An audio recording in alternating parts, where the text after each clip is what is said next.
mga kaigsunan nga mag-adjust ta sa unsa ang naa sa atoa. Gani kani siya nga babae, an African woman.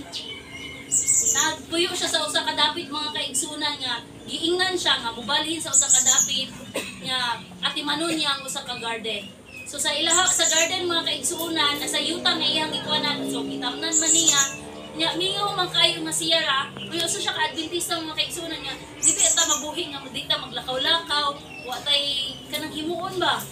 So ang gihimo niya mga kaigsunan, she asked the preacher, she asked herself na ana siya nga samtang naminaw siya sa wali mga kaigsunan niya, may himo man tang kung sa kwan pa, mahimo tang panalangin sa usa nga maka-disperse or makakuanta sa pulong sa Ginoo, makatabang. Nakapangutana siya nga wa man jud talent sa kanta, wa jud talent sa pag-preach. Unsa man ako mahimo alang sa Ginoo.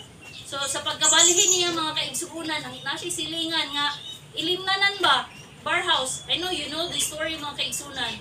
Imnanan, bar house, silingan niya nga matag gabi saba jud kaayo pero kung taghilom.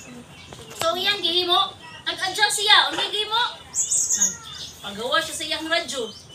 Hindi man siya kabalo mo kanta, di radyo ra gid iya ha.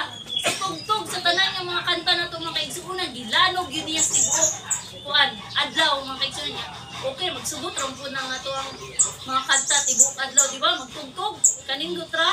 Sinahitabo mga kaigsuonan sa pila ka mga bulan nga iyahan ang gihimo. Ang tag-iya din sa bar house na minaw sa mga awit. Kunya pinagi ato mga kaigsuonan, gibukol siya. Kinsa na siya nga program na mutana na Hope Channel. Wala, i-explain niya.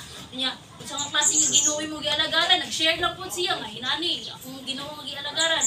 Naitabo mga kaigsuonan, ang church na iya ang katong bar house nahimo ng church. Amen. Tanggal niya yung mga ilimnon kaysa matagkuan po ang mga naminaw po di ay. Kinang po na yung mga nagainom po nga naminaw po sa kanta. So naitabo mga kaigsuonan nga na-convert and nahimog gid siya nga first church sa ilahang lugar.